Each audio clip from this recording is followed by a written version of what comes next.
Hello, and welcome back to Everyday English. Today we pick up where we left off in part 2 of the story, uncovering what lies ahead for Detective Laura Smith at the gallery after receiving a sudden phone call from museum director Emily Brown. If you haven't caught up on parts 1 and 2 yet, I highly recommend doing so to fully catch up the unfolding events. For today, we'll divide the session into 3 segments: the main storyline, drilling, and vocabulary expressions. Stick around. Detective Laura left the party early after a call and drove to the museum to meet Emily Brown. Laura, how are you? Hi, Natalie. Fine. How are you? And Alice? Alice struggles to move as her due date approaches in just a few weeks. The baby is quite active and restless, but everything is going smoothly. That's wonderful. How about you, Emily? Your call piqued my interest. Could you please explain what happened? Is this painting a forgery? Was it stolen? I believe it's best to explain how we first noticed something was wrong. Okay. In recent weeks, numerous new paintings have been added to the museum's collection. I'm sure you've noticed that the works come with a small sign, a data sheet. It provides details about the artist, the date of creation, and so on. Today, we received all the files for the new paintings. However, after we finished displaying them, we noticed that this painting didn't have a file. We believed there was an error, but that turned out not to be true. The file wasn't printed because this painting does not belong to our collection. What do you mean? This isn't our painting. We didn't purchase it. No one donated it. It just appeared here. I see. It's quite puzzling. Out of nowhere, a painting is suddenly hanging here. I understand your concern, but I'm confident it's just a mistake. We will need to review the security cameras and speak with the museum employees.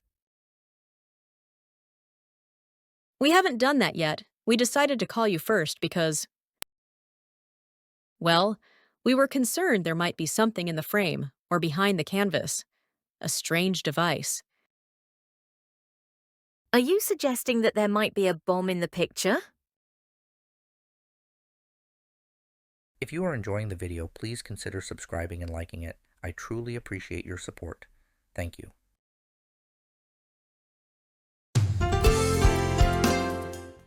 Drilling is a language learning technique that focuses on repetitive practice.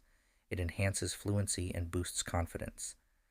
I suggest repeating each expression immediately after hearing it for the best results.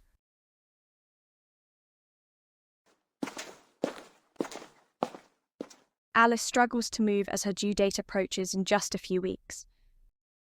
Alice struggles to move as her due date approaches in just a few weeks.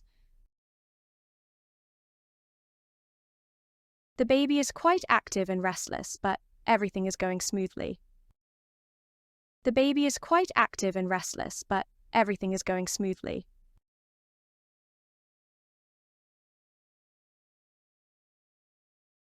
In pregnancy, due date refers to the estimated date when a pregnant woman is expected to give birth. Example: the doctor calculated that my due date is March 15th, so we're busy preparing for the baby to arrive around that time. In general context, a due date is a specific date by which something must be completed or paid. Example: don't forget that the due date for the rent bill is February 17th. Could you please explain what happened? Could you please explain what happened? Could you please explain what happened? This is a polite and very standard English expression to ask if something unusual or unexpected occurs, and you want to understand it better. Example: I heard that there was a delay in the project timeline. Could you please explain what happened? Another way to rephrase this expression in a respectful manner is to say, Would you mind explaining what happened? Example: I heard that there was a delay in the project timeline. Would you mind explaining what happened? I'm sure you've noticed that. I'm sure you've noticed that. We believe there was an error. We believe there was an error.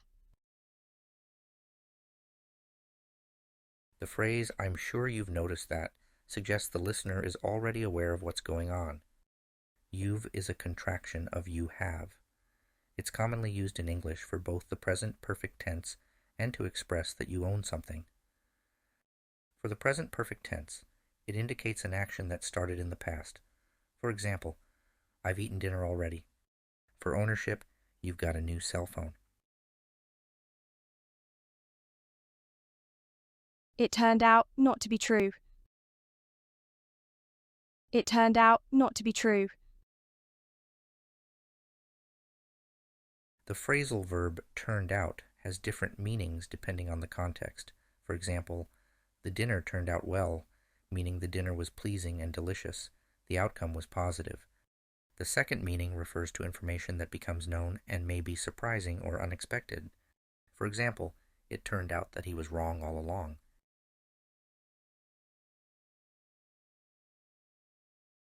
I see. It's quite puzzling. I see. It's quite puzzling. I understand your concern, but I'm confident it's just a mistake. I understand your concern, but I'm confident it's just a mistake.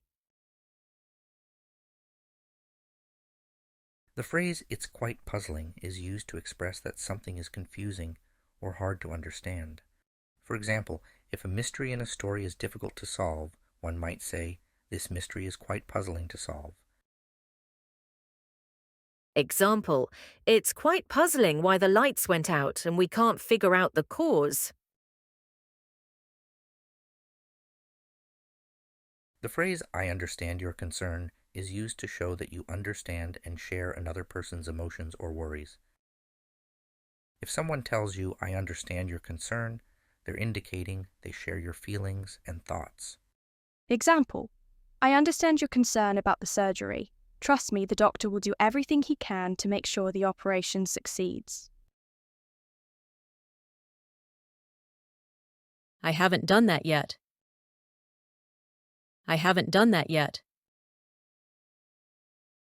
I decided to call you first.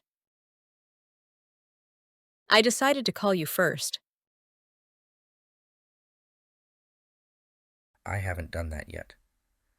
The speaker indicates that the action has not been completed, but is planned to be completed in the future. I haven't done that yet, but I plan to get it done by the end of the day.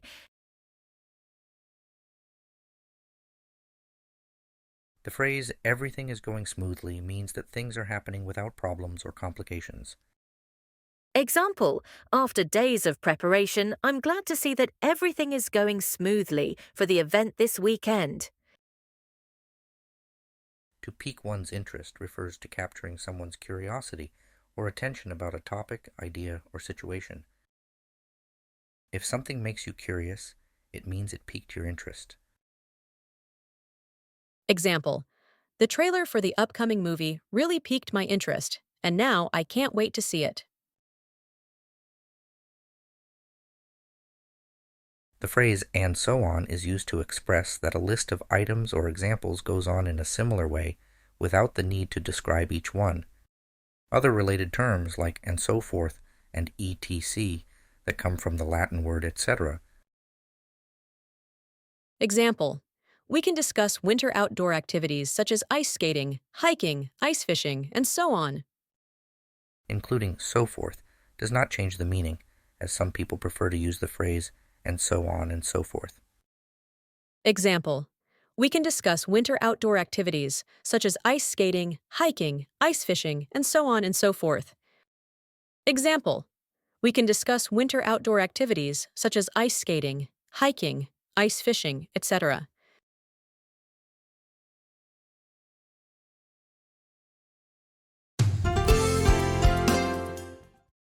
And there you have it. Thank you for watching. Please like and subscribe. Stay tuned for part 4 next week. Take care.